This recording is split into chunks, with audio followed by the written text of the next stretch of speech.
Et j'écoute habituellement de toute façon tes chroniques, spécialiste canin, spécialiste des animaux, puis on parle des signaux d'apaisement chez le chien qu'on devrait tous savoir reconnaître. Oui, absolument. Pour une raison bien simple, Louis-Simon, c'est parce que bien connaître les signaux d'apaisement du chien, ça permet de mieux le comprendre, de mieux le décoder. Et lorsqu'on en est capable, ben ça peut avoir une incidence sur notre relation avec lui, mais aussi sur les morsures qui sont très nombreuses à chaque jour au Québec. On parle à peu près de 450.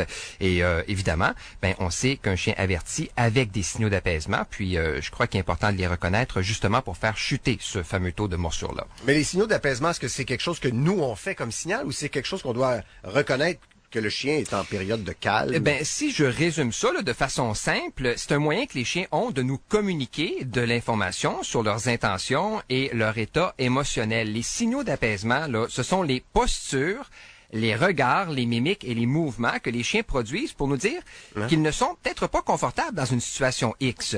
Et aussi, les chiens se servent des signaux d'apaisement avec les humains puis entre eux pour s'auto-calmer, pour apaiser une situation qui est tendue ou pour exprimer des intentions qui sont purement pacifiques. C'est vraiment une façon très efficace pour eux de s'exprimer. OK. Ben, par exemple, mettons, le chien est assis tranquille ou qu'est-ce que ça pourrait être? Je vais te donner quelques exemples. Suride Rugas, qui est de renommée mondiale, en a dénombré plus d'une trentaine. Elle a d'ailleurs un très, très bon livre sur le sujet qui s'appelle On Talking Terms with Dogs, Calming Signals, qui est disponible en français. Parmi les plus fréquents, il y a détourner le regard, tourner la tête et le corps, sentir par terre, se secouer, bâiller. Ça, on voit souvent les chiens faire ça. Se lécher le nez, faire un demi-cercle aussi en approche. Alors, je vais pas énumérer chacun des signaux d'apaisement parce qu'il y en a beaucoup trop, mais ça ressemble à ça et on vient qu'à les reconnaître assez facilement. En allant sur Internet, d'ailleurs, on peut retrouver plusieurs tableaux de signaux d'apaisement. OK. Puis ils communiquent, c'est comme ça qu'ils nous le disent à nous, les humains, mais ils le disent aussi aux autres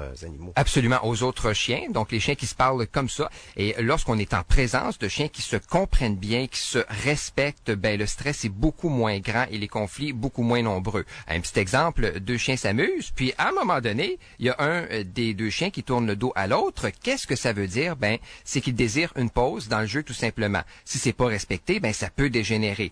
Un autre exemple, deux chiens qui se rencontrent puis qui se retrouvent face à face, c'est pas l'idéal, mais quoi qu'il en soit, ça peut arriver. Mais un des deux chiens pourrait très bien détourner le regard ou encore tourner la tête pour dire à l'autre là qu'il veut pas de conflit puis qu'il n'est pas menaçant. Alors c'est fascinant lorsqu'on se met à regarder tout ça. Vraiment. Et pour les auditeurs qui désirent en savoir davantage sur le sujet, il y a ce merveilleux livre de Suride Rugas qui s'appelle Les signaux d'apaisement, les bases de la communication canine. Ça, c'est le titre en français et il est disponible en librairie. Un spécialiste canin, c'est le fun. Est-ce qu'on peut déborder avec toi, là? Oui. Est-ce qu'on peut parler de mode? On parle de mode tout de suite? Mode canin. Non, tantôt, on va en parler après la pause.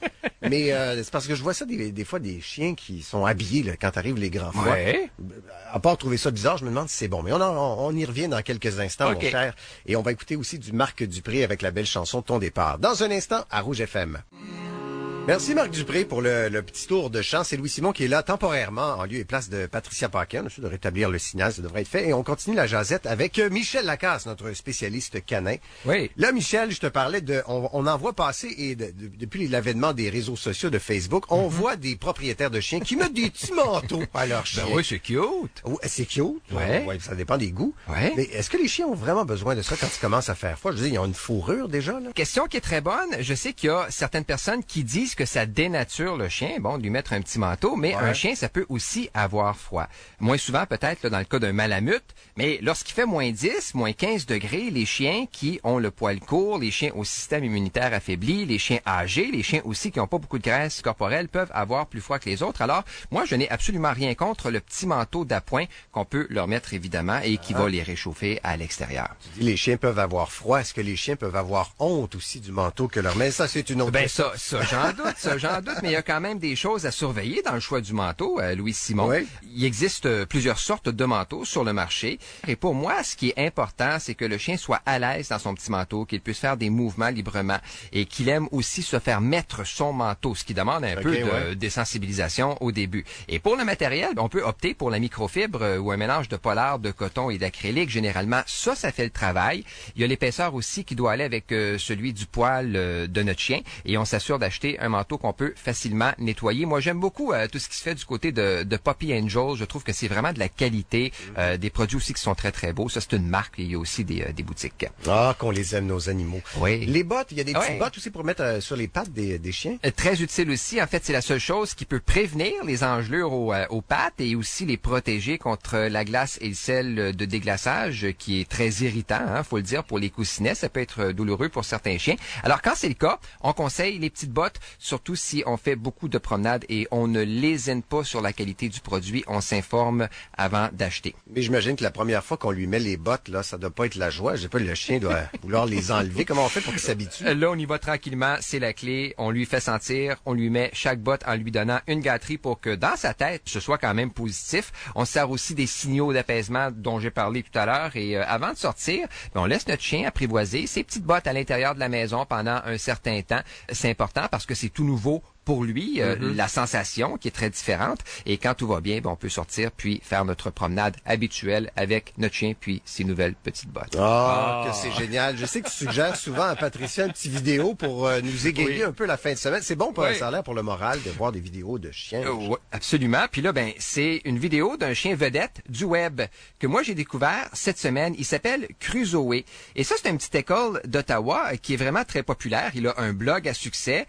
Plus de 668 000 personnes abonnées à sa page Facebook. Ça, c'est pas mal plus que moi. Ouais. Il a aussi 132 000 abonnés du côté d'Instagram, 26 millions de vidéos regardées sur YouTube. Il a fait une pub pour la caméra GoPro. Il a même un livre qui raconte ses aventures et qui a été un best-seller. Bref, il fait fureur, ce petit Crusoe.